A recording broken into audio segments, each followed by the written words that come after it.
Today on Impulse, I'm back in with Sam from over at Infinite Backlog to discuss E3, but more specifically, we're going to be discussing our favorite moments, announcements, and highlights from E3 at all the various conferences and shows. So, first up, Sam, was EA. That was, I think, the evening for me. So, no, it wasn't. It was early. It was early morning. It was at a respectable time. I think it was like 5 a.m. for me at the time. And the first thing I got up for was Star Wars Fallen Order. So that got announced earlier this year, but we finally got to see some gameplay of it and how things are going to look in that game. And I don't know. I think, and we both agree on this, that the game looks a wee bit too much like Force Unleashed, doesn't it? Yeah, and I know there's Force Unleashed fans out there, but I'm definitely not in that camp. I was surprised how much it looked like Force Unleashed. Like, that initial, shot when the demo starts, when he force pushes open that door, looks straight out of Force Unleashed. And I'm a little bit less excited than I was. Like, I personally was hoping, and I know I'm in the minority here, but I was hoping for a first-person Star Wars adventure from Respawn. You're thinking more like the old Jedi Knight games. Exactly. Like, I was definitely hoping more in the vein of Jedi Knight than Force Unleashed, but I get it. I guess Force Unleashed, I don't know if it's sold incredibly well. It must have, because that's what they're seeming to be heavily basing this on in terms of styling and gameplay. Basically, I'm a schmuck. I'll buy it anyways and play it because I'm deprived of Star Wars games, so it's something at least. It's better than nothing. Moving on from that, they showed off a fair bit at EA, but we're just gonna cover, like I said, the highlights and our favorite moments. So for me personally, and once again, I'm probably in the minority on this. Everyone probably cared more about Star Wars, but I was more interested in the Battlefield 5 announcements. It's getting 4 new maps throughout the summer, and the Pacific Conflict, more importantly, is coming this fall. That's what I'm excited about. I was a huge fan of Battlefield 1942 and 1943. Pretty much the same name, just, across different hardware. And I've always enjoyed that aspect of those games. Now, I believe they, for the Pacific Theater, they name-dropped Iwo Jima, so that's going to be something. As well as, I believe, 2 other maps in the future. Because I think with a lot of the Pacific conflict, sort of towards the tail end of things, America was more or less just pushing all of their soldiers onto these small islands that the Japanese occupied. And some of them actually managed to survive all that and continued fighting, thinking that the war was still going on for years and years to come, too. In the jungle, it's just lost. Just waiting.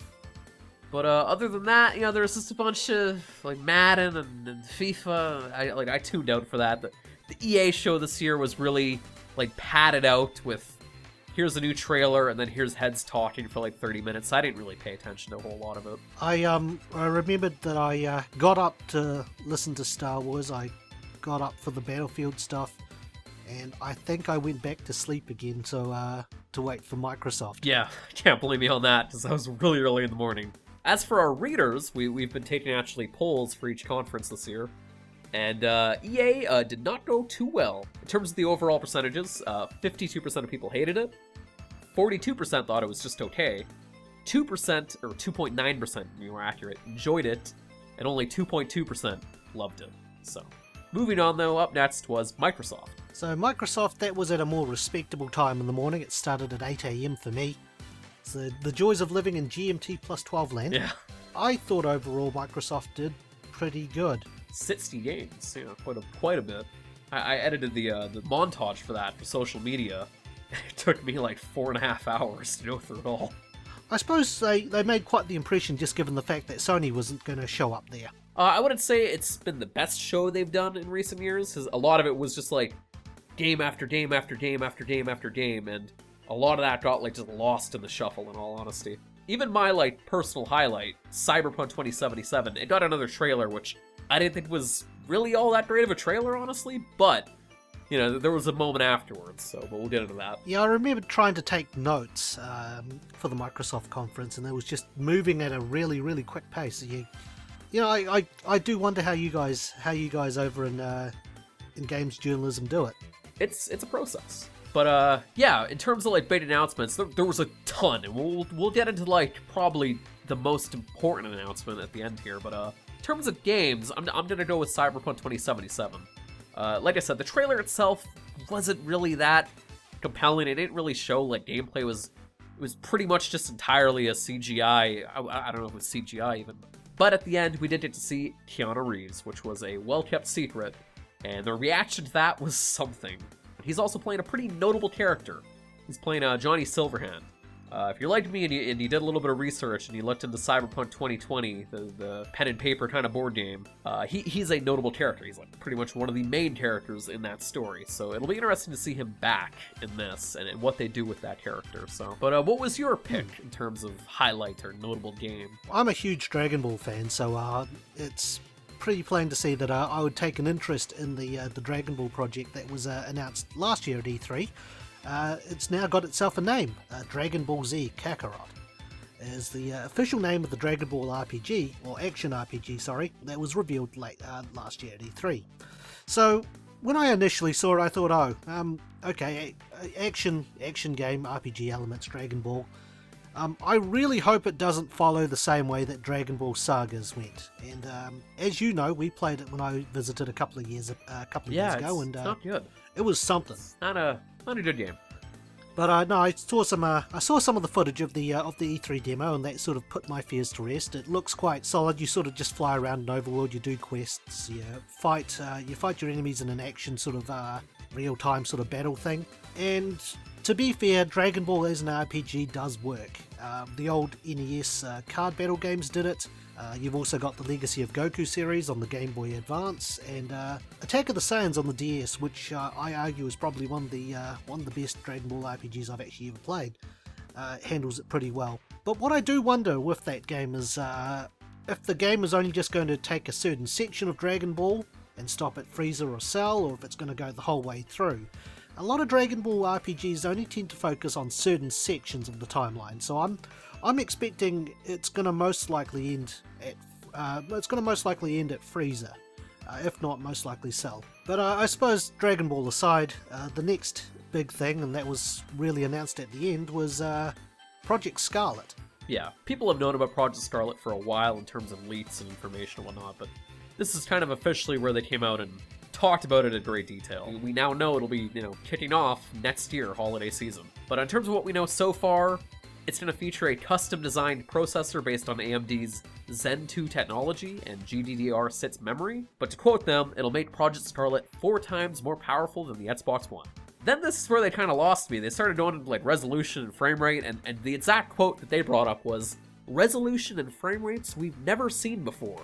Now, let's be fair though, they sort of throw that around with each new console. I remember very distinctly Sony would beat their chest that the PlayStation 3 would do 1080p 120 FPS, so The interesting thing, and the one thing I took away from it, aside from the claim of 8K at 120 frames a second, was the idea that they're going to be using solid state drives as virtual RAM. Now that's interesting. Yeah, they're bringing back what was a concept that they talked about a lot with the Xbox One initially, of it being a hybrid cloud console.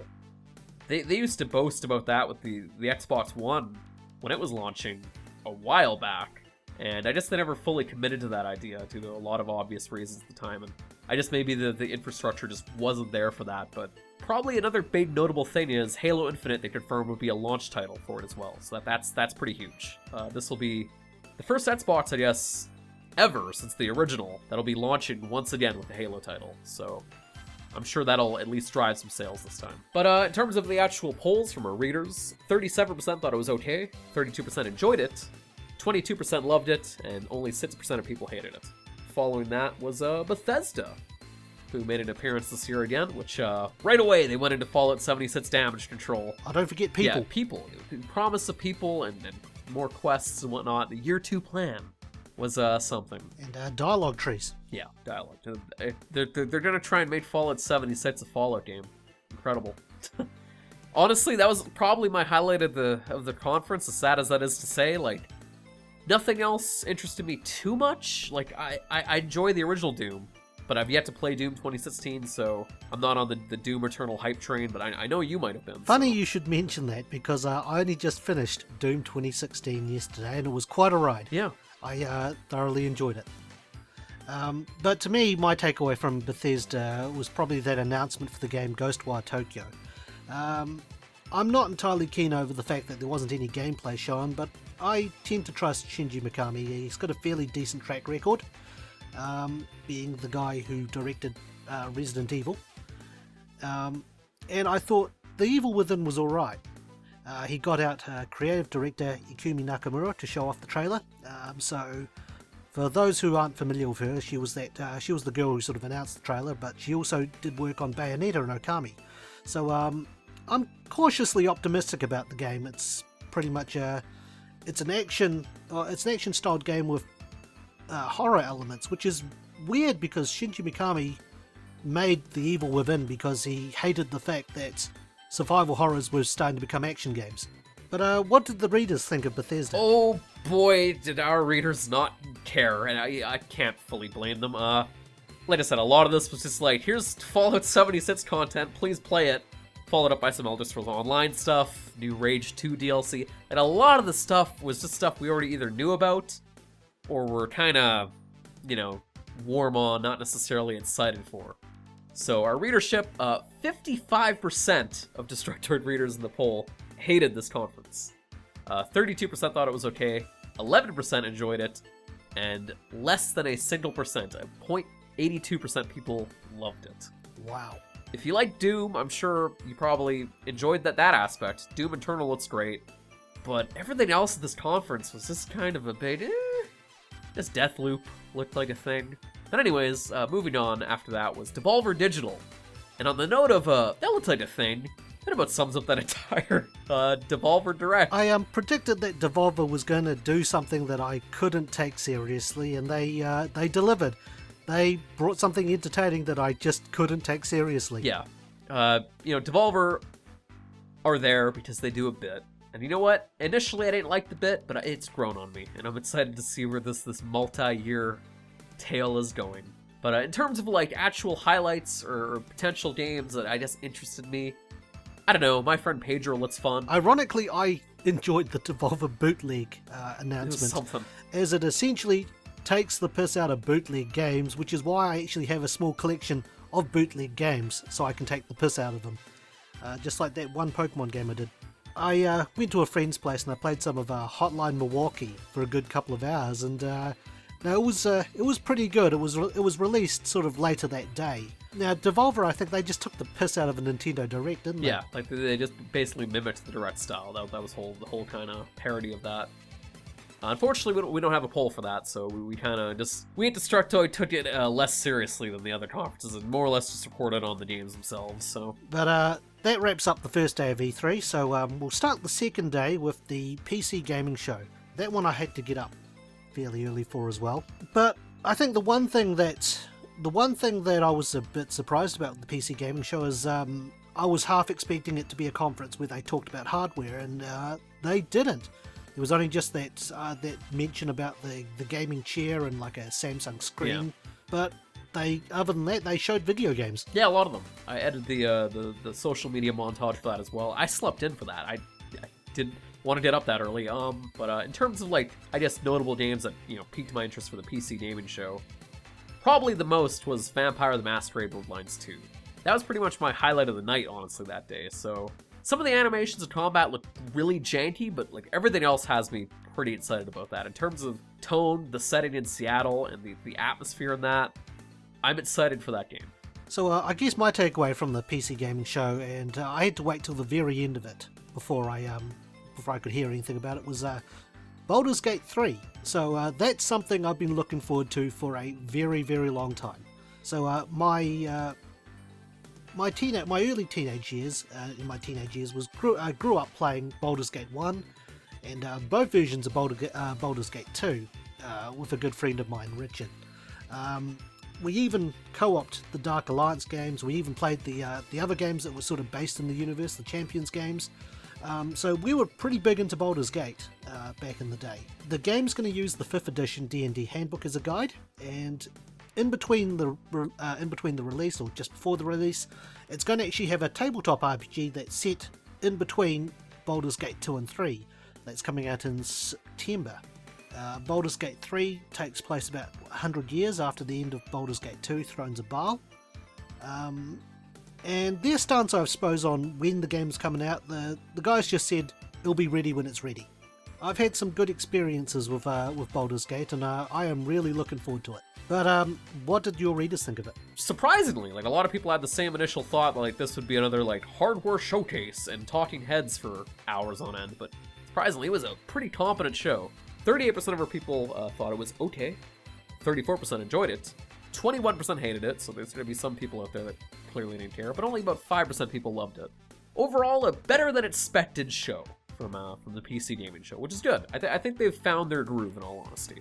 Following that, later in the evening, was Ubisoft. I think the big takeaway, I suppose, from Ubisoft, at least for both of us, was that new Watch Dogs game. Yeah, in all honesty, there was pretty much nothing else that piqued my interest in that entire show. But Watch Dogs Legion looks interesting. It's a neat concept. It has me more interested than like any of the other previous games.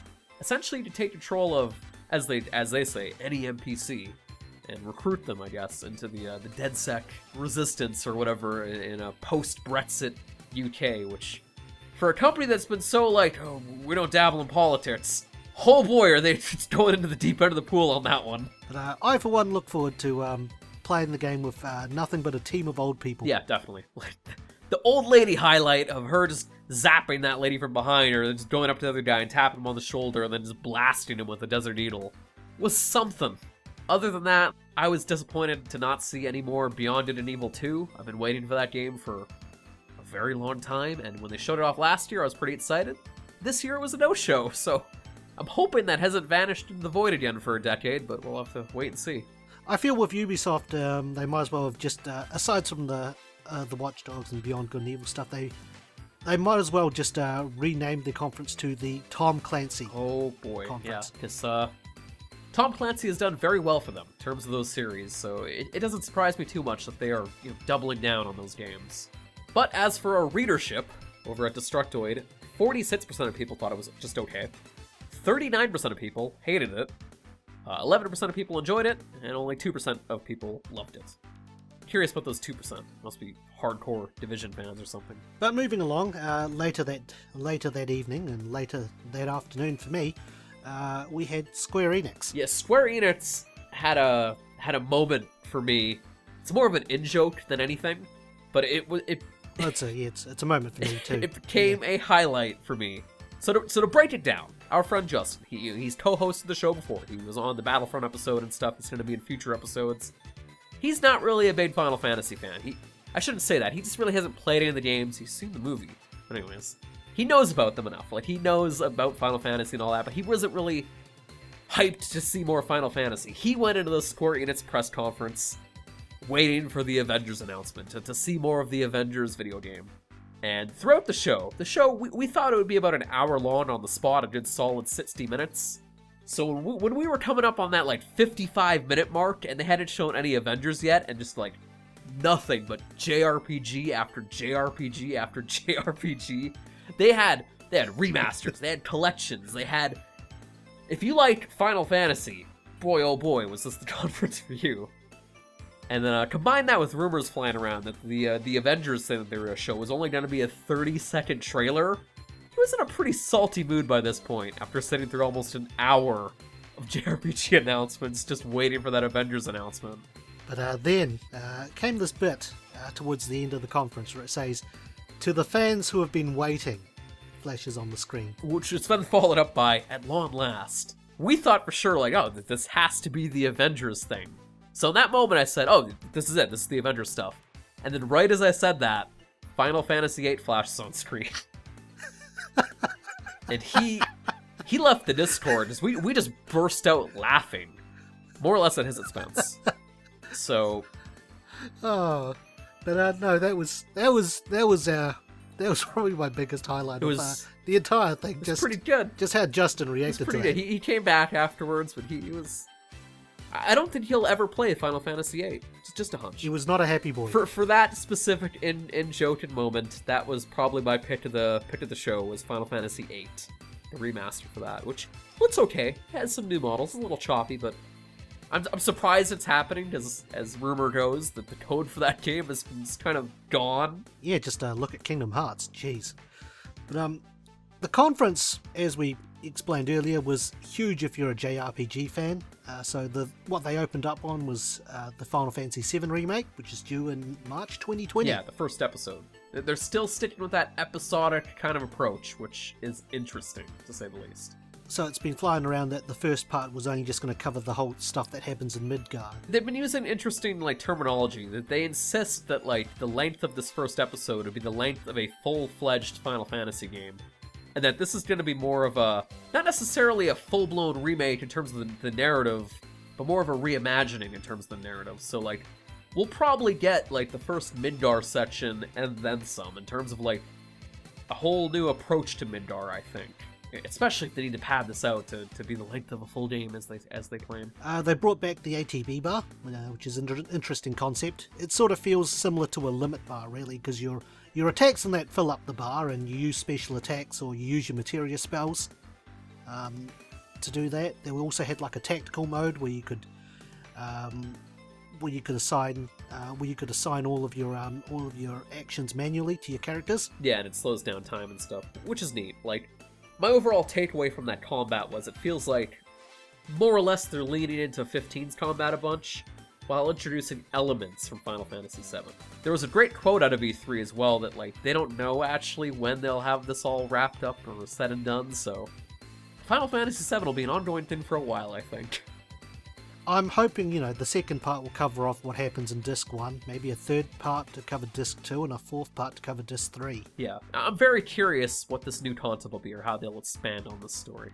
And I suppose the thing that Justin was waiting for, Avengers finally got more than just a teaser trailer from a couple of years ago. Yes, we got a full-blown reveal, thankfully. The rumors of this being another 30-second teaser nonsense trailer were not true. We got some plot details about this Avengers game, so they just unveiled a new headquarters or something over in San Fran, celebrating A-Day. Things go wrong, and that results in San Francisco getting partially destroyed, and Captain America supposedly perishing in the process. Though unless you're Uncle Ben in a Marvel's comic book, who stays dead? But the game picks up 5 years later as the Avengers need to sort of team up once more to save the world, because I think they did the whole outlawed superheroes thing, so the Avengers had to sort of disband. In regards to hot takes, though, a lot of people weren't particularly too pleased by the models they used for the Avengers. They were sort of hoping that they'd model them after their MCU counterparts. Yeah, I didn't care about that at all, and that'd be way too expensive, so I get the logic here. Yeah, I wasn't too fussed about it. I was more kind of bothered by how just, I don't know, it didn't impress me in terms of any sort of gameplay element to it, in all honesty. I think Spider-Man for the PS4 set the bar high. And that's just one superhero. Imagine trying to do the same thing with 7 or 8 of them. Yeah, or more. I'm shocked they went with immediately going into the Avengers and maybe not attempt to do an Iron Man game or something. But in terms of our readership, Destructoid, for those who don't know, a lot of fans here of JRPGs on the site, so a lot of folks were very pleased with this conference. 36% of people loved it, 38% of people enjoyed it, 20% thought it was just okay, and only 4% of people hated it. So it was definitely one of the better shows for a lot of our readers on the site. And I can't blame them. There's a lot of stuff here. They showed a ton of Final Fantasy VII. They showed off, a kick-ass collector edition that costs $300. And yeah, there was Avengers at the end as well, for even the people that didn't quite care about the JRPG stuff, like Justin. And so that brings us to our last conference, which is the Nintendo Direct. So I think you slept in for that one. I had to get up at 4 o'clock in the morning to watch this. I watched it for an hour, went back to sleep, got up again and went to work. But Nintendo brought out a whole bunch of things to the table. The one I thought that you would be the most interested in was Animal Crossing. Yeah, and you are right. I was very excited for Animal Crossing. That's one of the reasons I bought a Switch. And it looks charming as hell. I love the art style. I'm excited for basically just all the approaches that they're taking with this. Some of the new details that they've thrown in, you don't need a bridge anymore. You can just use a little pole to jump over the river. Oh man. It's dumb little shit, but man, do I like it. And they even have a different season's weather now for northern and southern hemispheres. So when I'm playing with you, I'll be able to see winter in August. That'll be neat.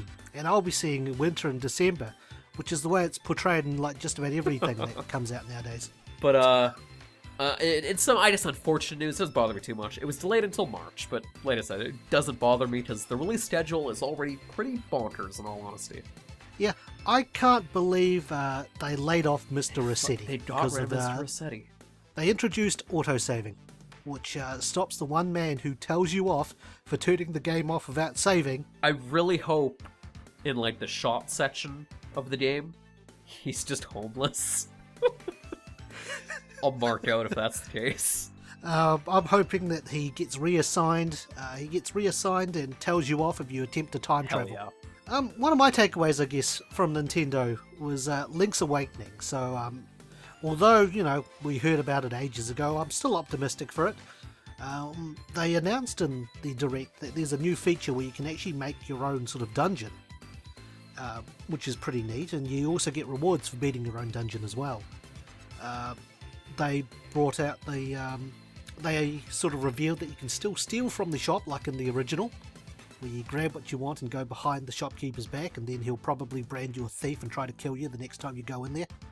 Afterwards, I saw the collector's edition for it, and I'm really impressed with that steelbook case. I love that Game Boy look to it. Although I am wondering though if that's still going to have that color exclusive dungeon that Link's Awakening DX on the Game Boy Color did, because they made a big song and dance about this game being in color. So here's a dungeon where you need to rely on colors to beat. I doubt it, but we'll have to wait and see. And on the topic of Legend of Zelda, a sequel to the Breath of the Wild got announced as well. Yeah, that was kind of one of the big surprises of the show, was a full-blown sequel to Breath of the Wild, in the sense that, like, it's not just like a new Zelda, but it's in terms of narrative, it's going to be a direct sequel to Breath of the Wild. So it's interesting. I'm curious to see where they go with that, or how they expand on the map that's already there potentially and change it up a bit, or if they even go somewhere else. I don't know. But there was also No More Heroes 3 and like a whole bunch of other stuff. Our readership, you know, a lot of Nintendo fans on Destructoid.com, so to nobody's surprise, considering that they have, in my opinion, Nintendo have a formula, and they have nailed that formula. Like, their directs have all but replaced any kind of onstage presence they have, and I get why. They're ahead of the curve on this. And Sony are even chasing after that now, with their state of play, or whatever the hell they're called. 71% of our readership loved it, 19% enjoyed it, 7% thought it was okay, and only 2% of people hated it. So a lot of Nintendo fans over here at Destructoid, and I can't blame them. There was a lot shown off here. This was a fantastic direct. Whether you're a Smash fan, a Zelda fan, a Pokemon fan, or if you're looking forward to Animal Crossing, it was shown off. Overall, though, E3 2019, it certainly felt like an end-of-life cycle in terms of console generation. We know what is coming out for the PlayStation 4 and Xbox One. I think we're going to see the swan song of those consoles in the form of those various games, such as Death Stranding, maybe The Last of Us 2, stuff like that. And it was definitely more of a winding down sort of approach. But do you have any closing notes that you want to say? Nothing really. I think if I had to pick one of those conferences out of all of them to thoroughly enjoy, it would be a hard pick between Square and Nintendo for me. Like, I'm big on JRPGs as well, and I feel that Square Enix is sort of on some weird sort of redemption path, where they're sort of regaining a lot of that faith I've lost. Unless you're a Deus Ex fan. Yes, which I am. So it's not entirely all back yet. E3 this year, I think it would be somewhere between Square Enix and Nintendo. That's probably been my favourites for this year. Yeah, I think I would lean more towards Nintendo and the PC Gaming Show, which I didn't think I'd be saying. I thought the PC Gaming Show would be like, they'd be bringing out AMD or something, or Nvidia to talk about ray tracing for like 30 minutes and I'd fall asleep. But no, they just had like a fucking lineup of games, like I said, including Vampire the Masquerade Bloodlines 2, which is probably my most anticipated game. So, you know, I have to squeeze it in there for that reason. But what are your highlights from E3? Let us know down below.